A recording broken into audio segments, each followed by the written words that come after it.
साथियों नमस्कार। इस वीडियो में हम चर्चा करेंगे अगर आपके विद्यालय के किसी बालक बालिका के कहीं कोई भी डिटेल में संशोधन करना है, आपको किसी बालक बालिका की जो भी टीसी जनरेट कर रहे हैं या फिर आपको उसमें किसी बच्चे के नाम में पिता का नाम, एसआर नंबर या फिर अन्य किसी डिटेल में आपको संशोधन करना है, लेकिन आप उसको नहीं कर पा रहे हैं, तो उसका कारण क्या है, आप उसका समाधान किस प्रकार से करेंगे, उसकी चर्चा इस वीडियो में हम आपके साथ करने वाले हैं। प्रपत्र 5 की एडिटिंग को देखने के लिए, समझने के लिए आपको सबसे पहले विद्यार्थी टैब पे क्लिक करना है। विद्यार्थी विवरण संशोधन प्रपत्र 5, इस पर आप जैसे ही क्लिक करेंगे तब आपको अपने उस संबंधित सत्र का चयन करना है जो वर्तमान में चल रहा है। उसके बाद कक्षा का चयन करना है।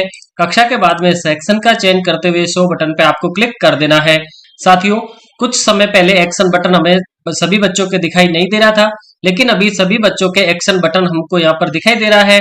हमें जिस भी बालक बालिका की डिटेल में संशोधन करना है, चाहे उसके एसआर नंबर में नाम की स्पेलिंग एरर है, फादर नेम, मदर नेम, उसकी डेट ऑफ बर्थ, इनमें अगर कहीं कोई संशोधन करना है तो हमें इस एक्शन वाले बटन पे क्लिक करना है।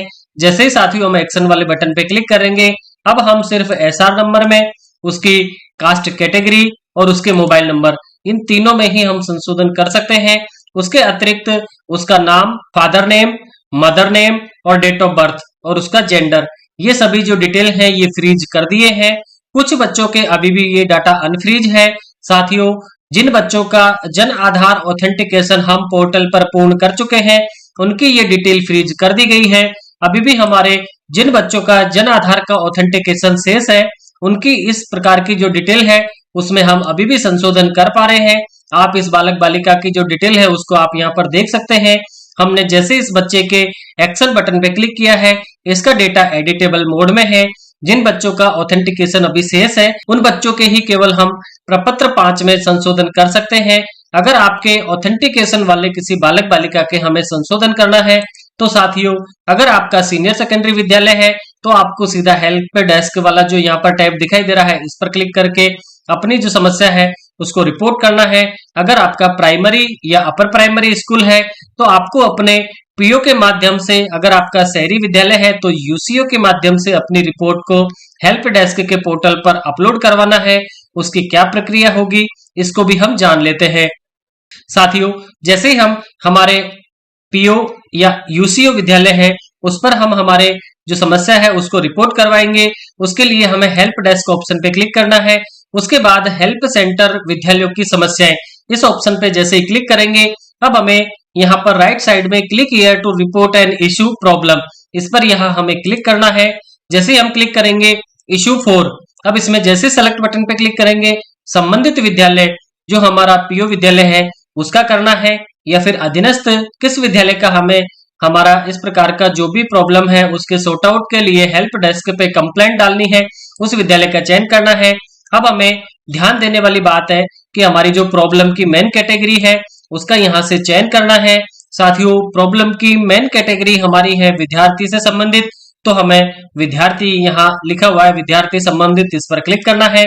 उसके बाद है प्रॉब्लम की सब कैटेगरी, इस पर हम जैसे ही क्लिक करेंगे, अब इसमें है विद्यार्थी विवरण संशोधन, एसआर नंबर, आधार, जनाधार, मोबाइल, बैंक अकाउंट, इस वाला जो ऑप्शन है इस पर हमें क्लिक करना है। इसके बाद में सेलेक्ट प्रॉब्लम फॉर सपोर्ट, इस पर राइट अस फॉर सपोर्ट, इस पर आपको सेलेक्ट करना है। सेलेक्ट करने के बाद में अब आपको यहाँ पर जो हमारी समस्या है उसका डिस्क्रिप्शन देना है। आपको संबंधित विद्यार्थी की डिटेल आपको यहाँ पर लिखनी है कि किस विद्यार्थी की जो डिटेल है वो आपको यहाँ पर संशोधन करवानी है। साथियों, या तो आप उसकी जो डिटेल है उसमें क्या आपको संशोधन करवाना है वो आप यहाँ पर लिखें, उसका एसआर नंबर, उसकी कक्षा, उसका नाम, पिता का नाम, माता का नाम, डेट ऑफ बर्थ, और आपको उसमें क्या संशोधन करवाना है वो सभी डिटेल आपको यहाँ पर लिखनी है। और साथियों, जो सही डिटेल है उसका अगर आपके पास कोई सपोर्टिव डॉक्यूमेंट है तो उसके आप यहाँ से पीडीएफ बनाकर आपको यहाँ से पीडीएफ को अपलोड करना है। पीडीएफ में आपको विशेष रूप से ध्यान रखना है कि आपकी जो पीडीएफ है उसकी साइज 200 KB से ज्यादा नहीं हो, और आप बिल्कुल साफ सुथरी पीडीएफ यहाँ से अपलोड करें। आपको यहाँ पर टाइप करना है, आपके ज्यादा से ज्यादा 300 कैरेक्टर में आप यहाँ पर टाइप कर सकते हैं, मिनिमम आपको 30 कैरेक्टर लिखने हैं। उसके बाद आपको प्रॉब्लम रिपोर्ट करें ऑप्शन पे क्लिक करके अपनी समस्या को रिपोर्ट कर देना है।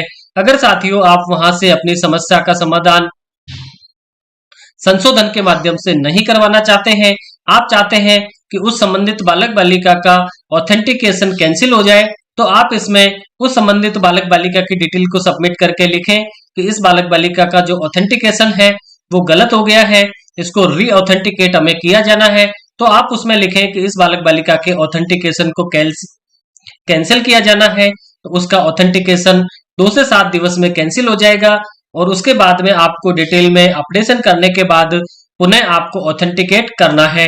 साथियों, ऑथेंटिकेट होने के बाद में आप उस विद्यार्थी की किसी भी डेटा की प्रविष्टि में संशोधन नहीं कर पाएंगे, ये आपको विशेष रूप से ध्यान रखना है।